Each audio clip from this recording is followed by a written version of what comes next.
What is an addiction that no one takes seriously enough? In Australia, alcohol. Everyone around here jokes about being an alcoholic. Getting drunk is such a normal thing. At all my work functions, there's a bar tab. You tell someone you're an alcoholic, and people are like, "Aren't we all?" Or, "Cheers to that." It's all fun and games until it's not. First, it's fun, then it's fun with consequences, then it's just consequences. Yep. I only stopped when I ended up in the hospital being told I might not make it because of my liver damage. It was a horrifying experience. Pair that with my family claiming they understand addiction, then tell me I did this to myself while I am thinking I'm about to die. I'm only in my 30s. Luckily, I made it out of the hospital, but it's a real fear I'll go down a bad path again, and I don't want to die.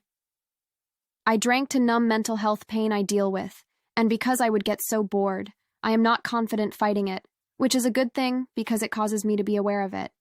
Every time I relapsed, I got confident I was fine. Same in Ireland. You're a dry shite if you don't drink, or if you just have 1 or 2 drinks instead of getting paralytic.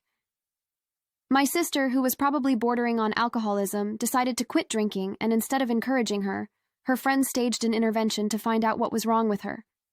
Irish here also.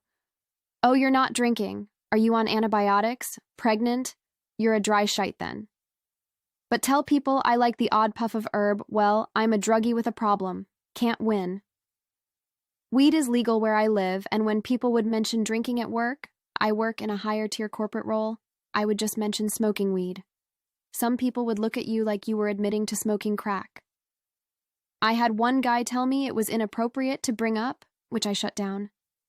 Incredible how their minds work. I'm a Kiwi, and it's the same thing over the ditch. I quit drinking almost a year ago, and when I tell people I don't drink, they look at me as if I've gone and blown my head off in front of them. I've gotten more congratulations in my life for finishing a line of shots than I have for going sober. I am in the midst of stopping drinking, and you're right.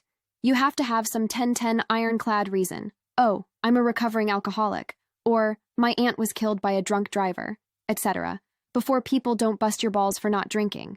Just learn to shit on them back. It makes it a lot easier to deal with that nonsense, which is really their own insecurity about how much they drink. They know they're wrong, deep down. Social media addiction, people, myself included, are not able to spend a moment alone without staring at their feeds. I think part of it too is that it's become weird to just do nothing. If I'm waiting on people to arrive somewhere, it's weird for me to just stand and wait. However, if I look at my phone, it's fine, for a period of time at least. The social pressure of feeling weird standing around doing nothing sucks. I feel weird for even just sitting and looking around sometimes. Agree with this. I've started taking knitting or a book with me on my train commute, just so I'm not sitting and staring at a screen, ebook reader or phone, or sitting twiddling my thumbs. It helps that there are 2 massive tunnels with no signal the train goes through, but I still feel like I get weird looks, especially because everyone else is forced to look around the train when their phone signal cuts out in the tunnels. Gambling. I cannot tell you how much America has changed in my lifetime regarding gambling, and it's all for the worse. I used to work at a casino, and before then, I never really knew many gamblers, except people who bought a lottery ticket every now and then. Working there showed me a whole other side of humanity I wish I hadn't known about. Thousands of people passed through those doors every day and spent hours, sometimes days, at the slots or tables. There were people that were there literally every day. People would spend all they had and yell at me when I wouldn't give them bus fare home. People would shit themselves instead of leaving their machine. I'd have people tell me they gambled all night and still had to go to work in the morning. Once we had a contest to win fishing tackle boxes, and there was a lineup out the door at 7 a.m., full of mostly elderly city folk who's never been fishing in their lives, who just wanted a chance to win a free thing. It was crazy to me how many people were living like that. 1, a stupid tackle box. 2, I thought the crap the pants thing was an urban myth. I'm a casino dealer, and all of that is true. We do gift giveaways once a week. It's some cheap crap, but people will line up for it. Gamble $500 and just some cheap piece of shit. One day Coca-Cola came by and we were giving out 12 packs of sodas. People literally gambled hundreds of dollars to try and get some sodas to take home at it. I've also witnessed someone have explosive diarrhea against a wall and leave a trail of liquid shit going back to his slot machine. I've known more than a few gambling addicts in my life. It's so sad what it can do. A former boss of mine basically lost his business because of it. A former coworker, at that same job, funny enough, lost her marriage because of it, or at least it was partly due to her gambling addiction. One of my own best friends was running herself broke from it, but thankfully she doesn't gamble anymore. One good thing about living in a state where gambling is illegal is that gambling addiction doesn't happen nearly as much as it does in my home state, where every corner store, bar, and even hot dog restaurant has slots in the back room. I have a vivid memory of watching my ex-girlfriend blow through her rent and car payment in a matter of minutes and proceed to ugly cry herself to exhaustion in the parking lot. While I was too shocked to say anything. Wow. Yeah, I'm well familiar with addiction. I have several. But the thing is, gambling has never held any appeal to me. It's like a substance I might get high from, or might get really low from. Sounds terrible. I like the stuff that works every time.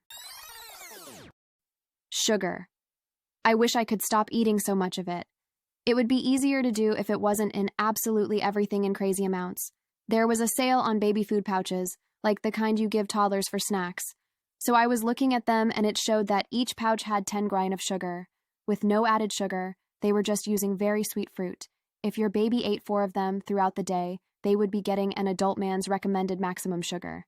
The addiction starts at birth. On an airplane, the child in front of me was going insane and screaming the entire 9-hour flight. The parents gave the toddler 2 full-size Coca-Colas to drink to calm it down. As you can guess, that didn't work. Good Lord, that's more than a bit scary. Oh man, I remember when I first started becoming a gym bro and health obsessed, I had a severe sugar addiction. Now, I've had addictions before, video games, social media, weed, and I've been able to kick them all with a bit of effort, and my life has been better since. However, sugar was a whole other experience. I cut out all processed added sugar, soda, candy, chocolate, flavored yogurt, sugar milk in coffee, etc., etc. My only source became fresh fruits and vegetables. Holy fuck, the withdrawal was brutal. I was absolutely miserable for 3 weeks. I had no energy ever. I felt extremely weak. I'm normally a very relaxed person, but all of a sudden any interaction with someone would piss me off. The cravings that would hit were so strong, it took everything I had to resist caving in and eating whatever sugary snack I could get my hands on. I literally told my parents, friends, and roommates to hide whatever sugary snack they could from me. And my dick just didn't work, Lamau. It was only after about a month that I started to feel normal again and the cravings mostly subsided. Now, strangely enough, a lot of things taste overly sweet to me, like soda, and I don't have cravings for it anymore. However, if given the chance, I still would absolutely fuck up a chocolate bar. Also, it was the quickest way I've ever lost weight. I've never been fat, but I was skinny fat, and over the course of a month I dropped 10 pounds. Please like and subscribe for more daily content. I upload videos daily. You are also welcome to check out some of my other videos. Thanks for watching.